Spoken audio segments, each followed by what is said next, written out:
Hello, hello. Welcome to Sunday's Best. Want to see who can hear me, see me, and we're going to get started. New month. We're going to soon be finished with the first quarter. So let's talk. I'm going to give it another minute or so to see who's on, and we'll get started. I trust that you've had a great weekend and are ready and looking toward springtime. I know I am. All right. So it's 7:01. And as I said, it's a new year, new day, a new month, and a new opportunity to get your goals accomplished. If you're running a little bit behind, it's tournament playtime. Hey, Gloria Moore, and you paid yourself. And I'm going to wait for a couple more people to come on because I want to share something with the group so nobody's wondering what's happening. Okay? So, Gloria, did you have a great weekend?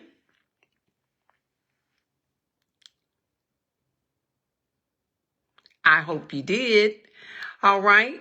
So I'm going to ask, you paid yourself. Anybody else paid yourself? Well, I'm going to share in case you haven't noticed, Gloria. I was going to explain to everybody that I had a little dental mishaps and a large portion of a filling in the front of my tooth came out. But you know me, I said, which is more valuable? Me delivering valuable content or me worrying about whether they're going to say, what happened to your tooth? All right. It was a very large filling and it came out.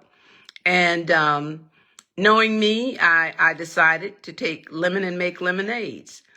I said, which has more value? The information I have to share or the look? So what you hear is what you get. What you see, you can overlook tonight. Right, Genevieve? I was just explaining to Gloria more about my feeling, and it's more about what I'm delivering than what I'm missing, which is a large feeling. All right? Hey, Vicki. So with that being said, I'm going to go ahead and get started. I hope that everybody realize that the year is broken into quarters, and most games are broken into quarters. Your goals may need to be broken into quarters so that you can make some progress, right? You can make progress. And the information that I'm going to share tonight you'll be able to tell whether your activities are adding up, how your numbers looking, if you set goals, financial goals, how's everything looking in this first quarter? All right. So tonight, our topic is going to be pretty simple. But I'm going to give you like 5 points. And the topic for tonight is money habits that keep people struggling, money habits that keep people broke. All right? So we're going to talk about those. We're going to talk about them. And like I said, I'm taking lemon and making lemonade. The dentist wasn't open over the weekend. And so that means I'll go during the week because there was no pain, no real emergency other than cosmetic. All right. So the 5 things that we're going to talk about tonight is spending to impress others, is a habit that keep people struggling and broke. Are you guilty of that? We're going to talk about it. The second one is living without a budget and without a financial plan. Are you guilty of that? I see that Vivian is on and she's paid herself. And Victoria Brock is on. Gloria Moore and Genevieve are on.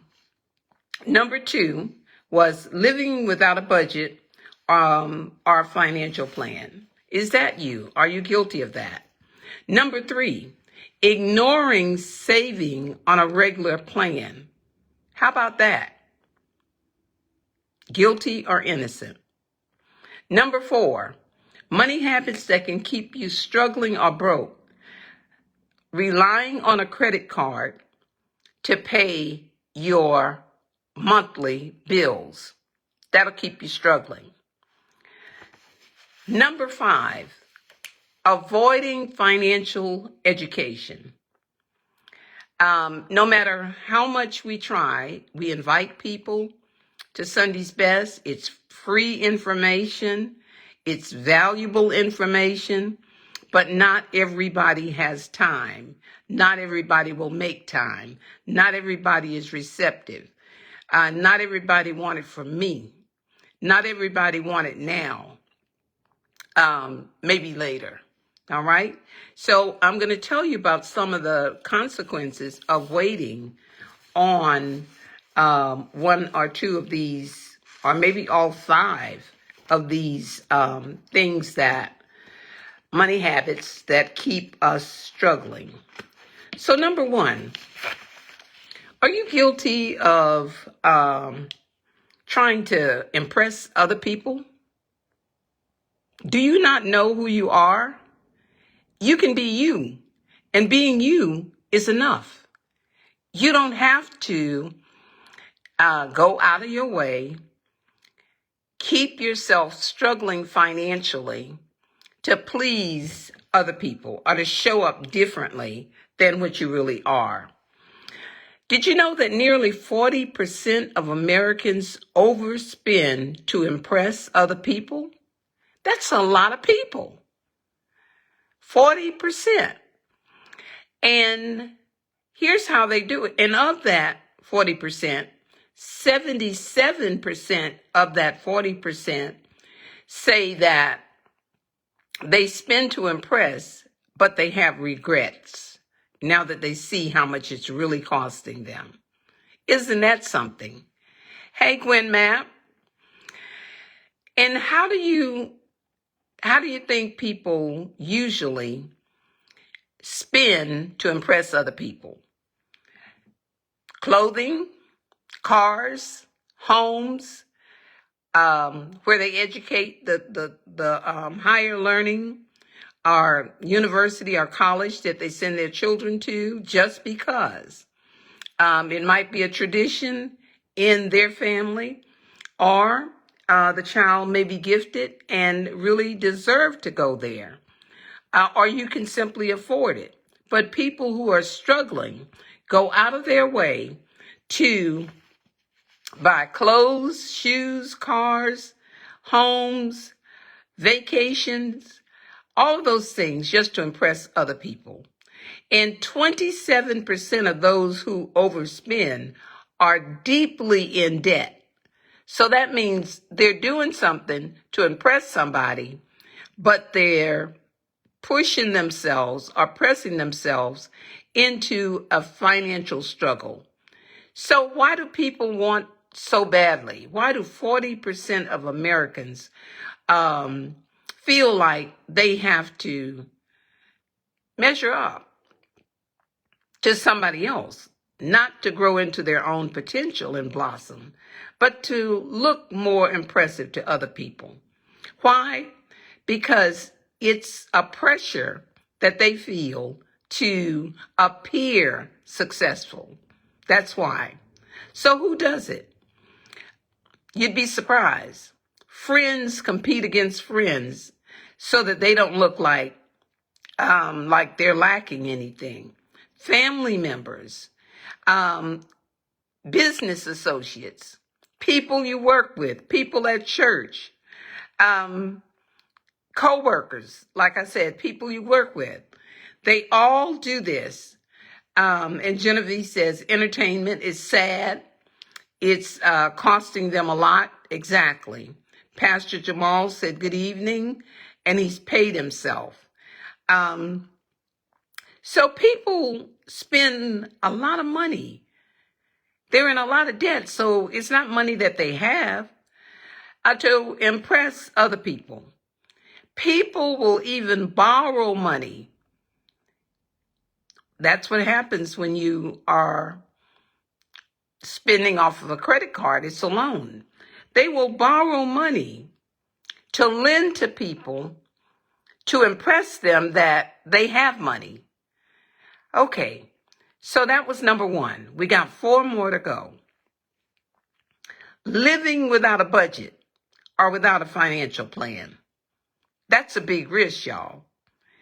And the biggest risk is when you live without a budget and you don't have a financial plan, you risk overspending all the time. Overspending. You risk having poor money management if you don't have a budget. You cause financial crisis when you don't have a budget. You cause pressure and increase your stress when you don't have a budget or financial plan. And so that's why a lot of people are struggling because of this habit, trying to impress other people. People don't have budgets. Guess what?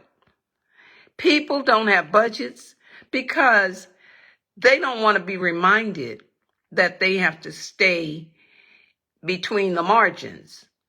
They don't want to account for where their money is spent.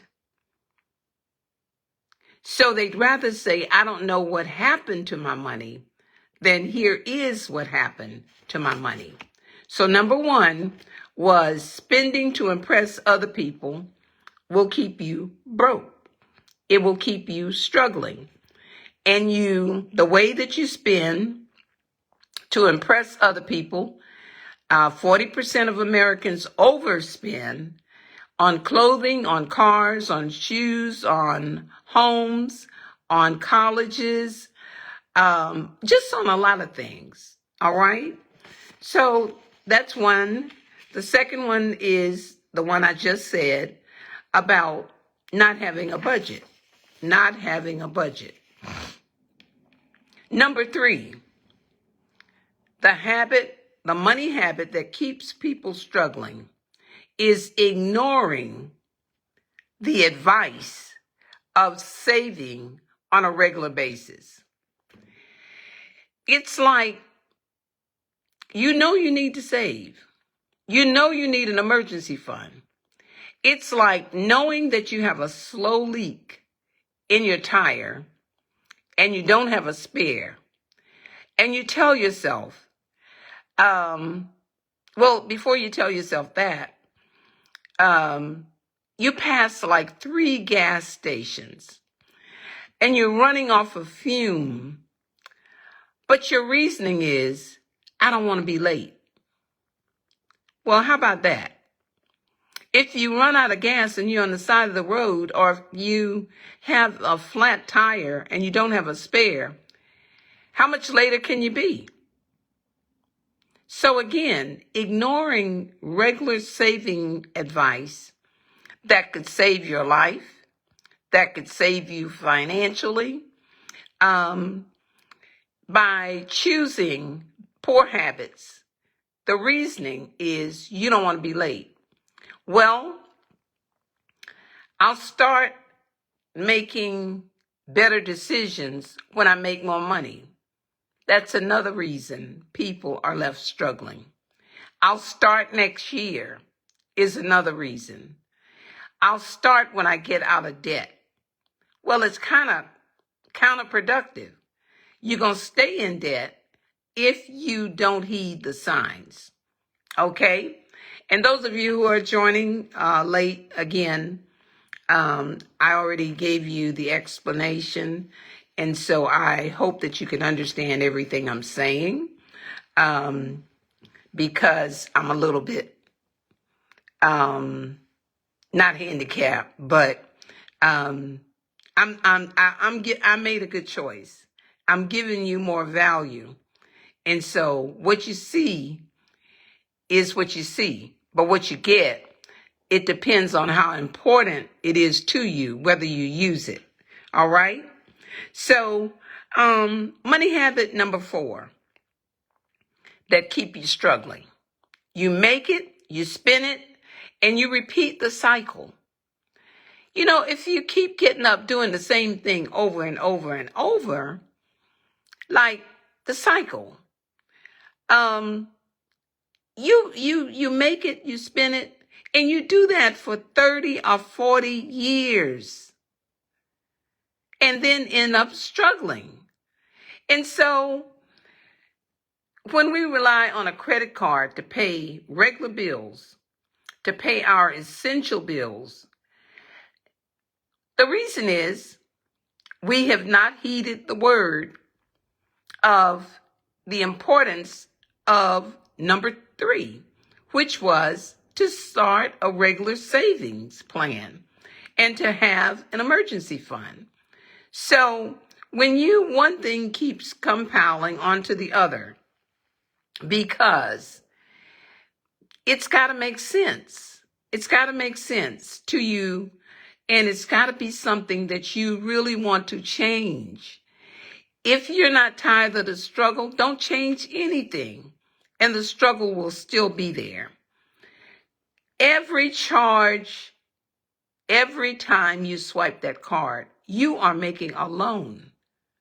A loan. And the sad part about it is it's one of the more expensive or higher interest rate loan. So let me give you an example. A credit card is making a loan, and you're going to pay interest on it. The average adult in the U.S. has 5 credit cards. 5. And that's credit cards. Then they have 2 store cards, like Kohl's or Macy's or Belk. 2 of those. So 7 cards in the hands of somebody who does not literally practice money management, has little financial literacy, is very, very dangerous. 7 credit cards. And a lot of people that have the 5 credit cards, 2 or 3 of them are maxed out. So you know what that means. Now, somebody can check the math on this later, but I just want you to get the point. The average credit card balance is $6,500. You heard me, $6,500. Even if you got that spread over 5 cards, that's still a lot of money. Because if you pay $151 a month for 81 months, that's equivalent to about approximately 7 years. It will take you 7 years to pay off the $6,500 if the interest rate is 21%.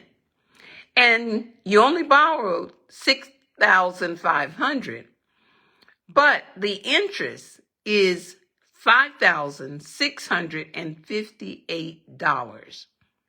So was it worth $12,000, whatever you charged?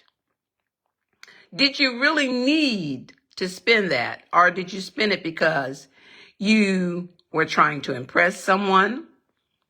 Anybody. In a relationship and you're trying to show somebody you measure up. In a friendship, a church member, are you staying broke, trying to show up, being somebody that you're not yet? It's not saying that you would never have the money to buy the car, to buy the clothes, to buy the home that you feel makes you successful. But if you're not there, you're playing yourself. You're playing yourself. Okay? So, did you realize that when you use that credit card for whatever reason, if you don't have a good reason, it's a poor habit. And you're never going to win losing.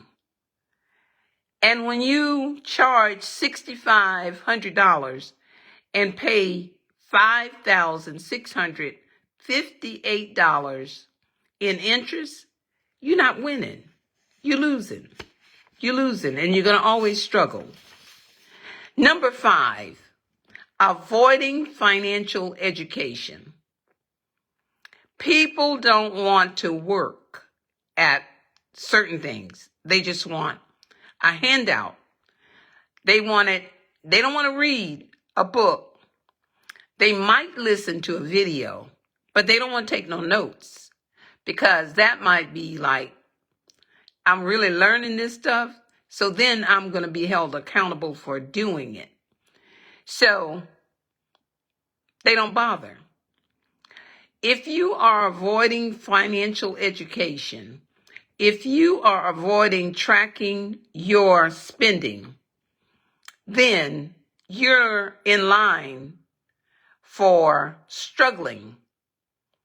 No matter if you work every day, no matter if you work every week, no matter if you work 10 years, 20 years, 30 years, or 40 years, until you change, the system works the same way. We are consumers. And if you consume goods without having the money to pay for it and using a credit card to charge it, you're never going to get ahead because of the interest rate and the minimum payment. So why do we use credit cards? Credit cards are a tool to keep us, if you use it properly, it could be okay.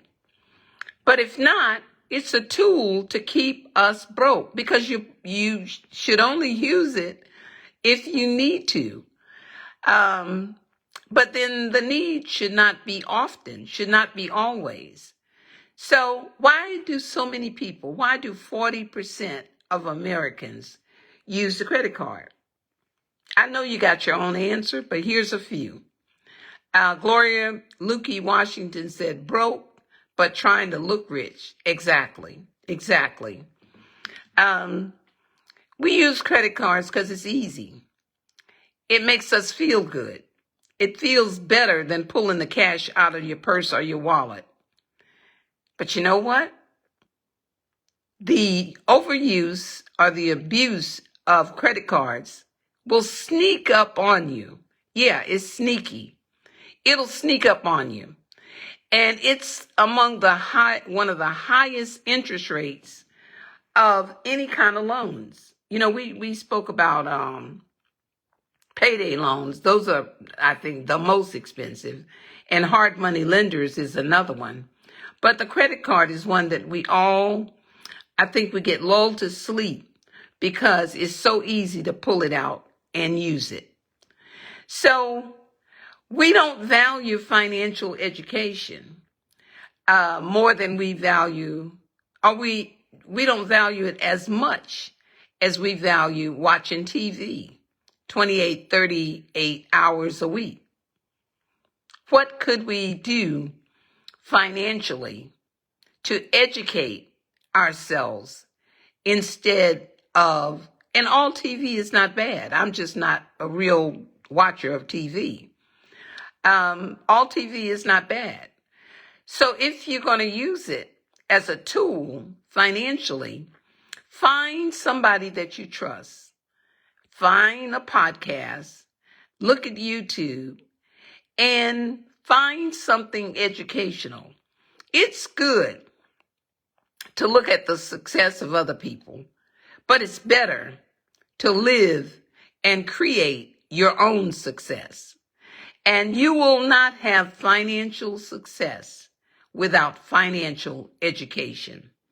So the movie that you watch, the game that you watch, the music that you listen to, the parties that you attend, if they're not moving you closer to your goal, then you ain't moving. You're going to be struggling in some area of your life.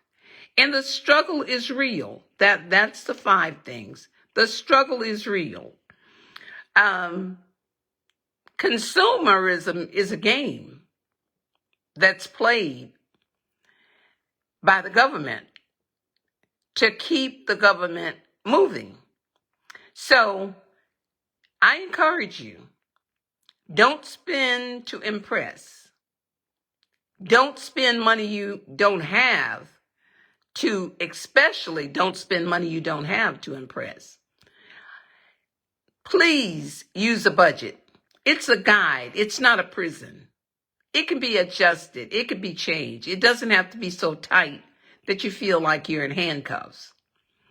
No financial plan, no financial future. Ignoring advice to save on a regular basis is foolishness. Not having an emergency plan is a catastrophe waiting to happen. No emergency fund, everything becomes an emergency. Overuse and abuse of a credit card, especially when you have access to 3, 5, or 7 credit cards, is an accident waiting to happen. Avoiding financial literacy and not willing to conform to financial principles that you know are successful is a setup. And it will keep you in a real struggle. It will keep you broke. It will keep you working paycheck to paycheck. So that's what I wanted to share with you tonight. And as I said, Gloria Lukey says, cash, paid for, done. Exactly. You don't have to worry about the interest. And, for most of us, if we simply slow down for a minute, have a good plan on major purchases, we wouldn't be living paycheck to paycheck. We wouldn't have to pull out the credit card all the time.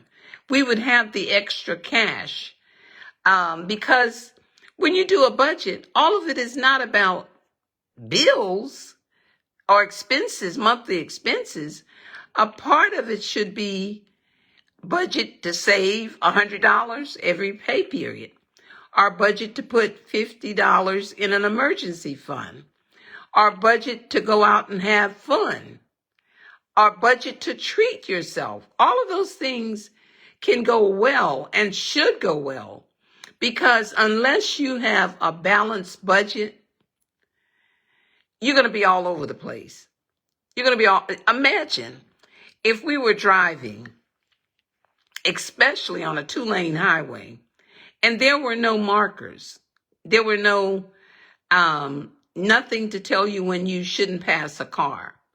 Could you imagine all the accidents that we could get into? Or if there was no sign that said this is a one-way, or the right lane ends, or the left lane shift over.